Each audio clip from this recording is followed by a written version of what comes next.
Hi, this is howtofilefordivorce.org, and today we're going to show you how to file for divorce in the state of Michigan. Now, if you want to come to this page, you're going to love us because we're going to give you free Michigan divorce papers just by clicking on this link. We'll bring you to another page, but the divorce papers include all the forms that you need in order to divorce in the state of Michigan, and it's all 100% free.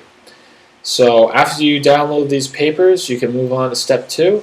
The person that has decided to file for divorce. Now, even if the both of you have decided to file for divorce, one of the spouses has to take the lead with this whole thing. So if one of the spouses has to fill out the following forms and submit it to the Michigan County Court Clerk's office in your county. Now, it says forms, but the only form that you need to submit is the complaint for divorce. Now, you must send the following forms to your spouse: an answer and waiver form, and a copy of your complaint for divorce. Now, it should be the copy that is stamped, not just a copy that is completed. Step 4. Now you must find a way to get the completed answer and waiver form up here that you sent to your spouse. You have to find a way to get it completed by your spouse and get it from your spouse. Once you receive this form back, you'll be able to deliver it and file it with the clerk.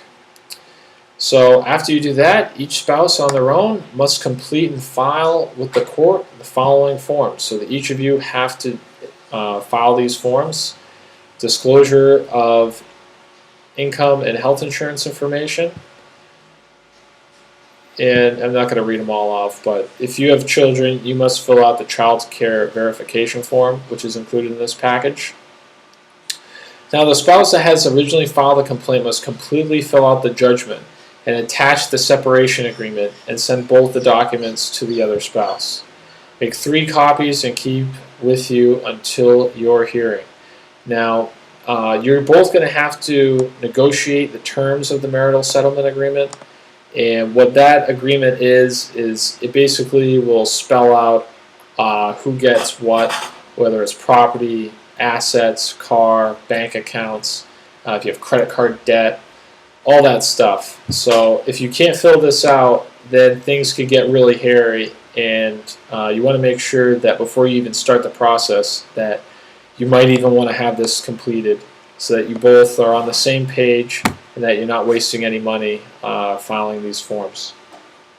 Now, getting back to here, step 6, we just told you you got to fill out these forms and file them with the clerk, and send documents to the spouse, keep with you until your hearing. Step 7, at this time you're ready to make a date with the court. Complete the notice of hearing form and send to your spouse a copy, and file it with the court as well as the judgment. Step 8, at this time you'll be provided with a court hearing date. Be sure to bring the record of divorce or annulment at the court hearing. At the hearing or shortly after, you'll receive your certificate of judgment, which will be your official form that solidifies your divorce.